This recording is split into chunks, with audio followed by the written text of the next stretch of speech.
Kitchen. आज आपण बघणार आहोत पापडीची भाजी. ही पापडी मी स्वच्छ धुवून कट करून घेतलेली आहे. एक मोठा कांदा चिरून घेतलेला आहे. 2 पाकळ्या मी लसूण घेतलेले आहेत चिरून.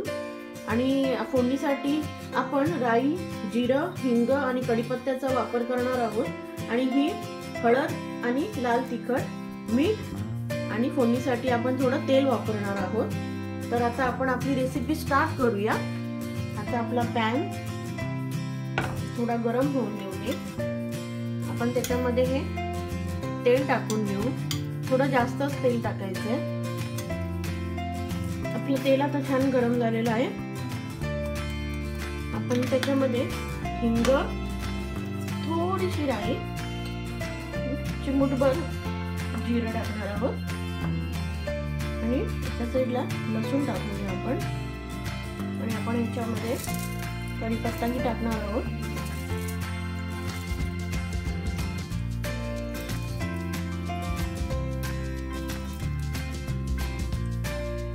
हा जो कढीपत्ता आहे तो मी धुवून स्वच्छ करून, तो मी कोरडा करून एका हवाबंद डब्यामध्ये स्टोर करून ठेवते. तो 2 महिनेही तुम्हाला पुरतो तसं केल्याने.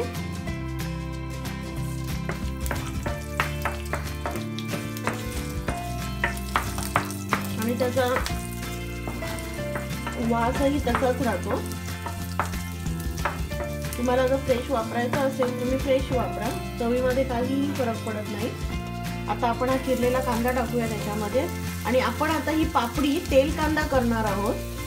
जशी आपली तेल कांदा भाजी असते, तेल कांदा भात असतो, तसं आपण याच्यामध्ये जास्तीत जास्त कांदा वापरून आपण ही तेल कांदा करणार आहोत पापडीची भाजी. त्याच्यासाठी जास्त इन्ग्रेडियंट्स नाही लागणार आहेत आपल्याला. जास्त साहित्याची गरज नाही.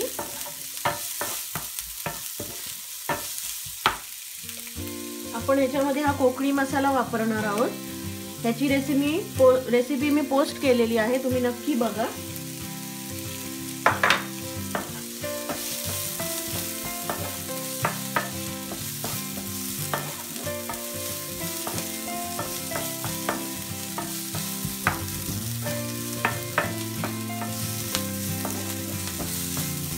आणि या कोकणी मसाल्यामध्ये मी गरम मसाला सुद्धा ऍड केलेला आहे, त्याच्यामुळे तुम्हाला वेगळा गरम मसाला टाकायची गरज नाही.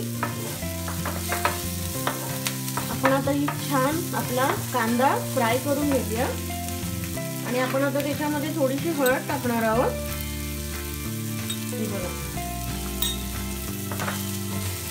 आणि कांदा आपला छान शिजण्यासाठी आपण थोडंसं मीठ टाकायचंय. आपण लक्षात ठेवायचं आहे की आपण कांद्यामध्ये थोडं मीठ टाकलेलं आहे. नंतर वरून मीठ टाकताना आपलं मीठ जास्त झालं की आपली ही भाजी मग खारट होणार.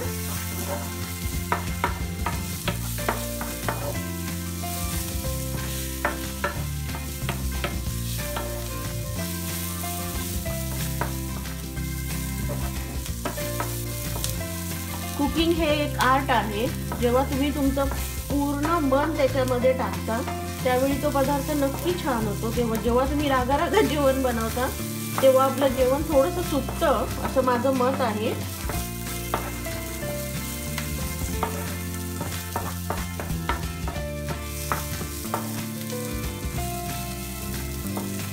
पदार्थ तुम्ही कोणताही बनवा, जेव्हा तुम्ही तो आनंदाने बनवता तेव्हा तो नक्कीच छान होतो. आणि आता आपण ह्याच्यामध्ये थोडं लाल तिखट आहे ते टाकून घेऊ. हा कोकणी मसाला आहे, तुम्ही हा मिक्स मसाला म्हणून पण वापरू शकता.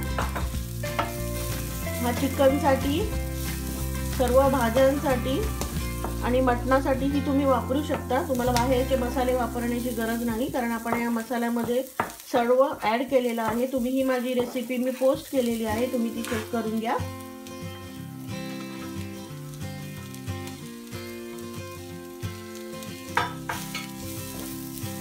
आपण आता ही भाजी छान परतून घेऊ. आणि मी सांगितल्याप्रमाणे माझ्या कोकणी मसाल्यामध्ये, मिक्स मसाल्यामध्ये मी थोडा गरम मसाला टाकलेला आहे, पण तरीही आपण थोडासा गरम मसाला वर टाकून घेऊ. आपण आता ही भाजी छान परतून घेऊया. खूप छान कांद्याचा अरोमा येत आहे. कोणताही पदार्थ मन लावून बनवा, तो नक्की छान होतो.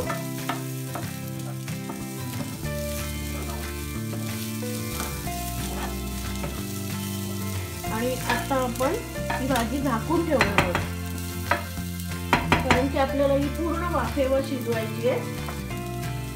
हे बघा, मी थोडं पाणी वर ठेवलेलं आहे, म्हणजे आपल्या पाण्याला थोडे बुडबुडे आले की आपला पदार्थ आतमध्ये शिजणार आहे. आता आपण आपली भाजी चेक करून घेऊया.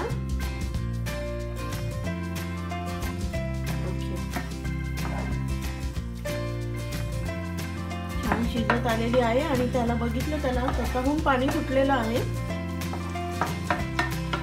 हिरव्या भाज्यांचं एक विशिष्ट असतं की आपण शिजवताना त्या हिरव्याच राहून द्यायच्या, जास्त शिजवून त्या काळ्या करायच्या नाहीये.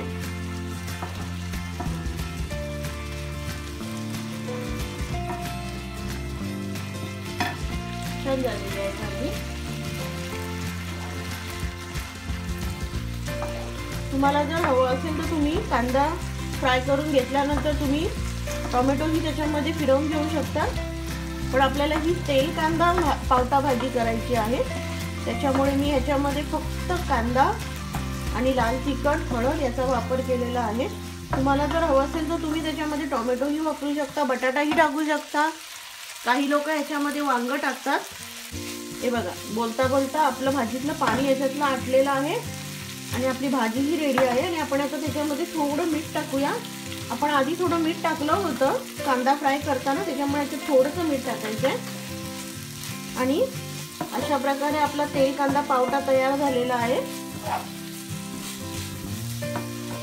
अतिशय सुंदर लागते ही भाजी. तुम्ही ही भाकरी बरोबर, तांदळाच्या भाकरी बरोबर, ज्वारीच्या कोणत्याही भाकरी बरोबर, चपाती बरोबर तुम्ही ही खाऊ शकता.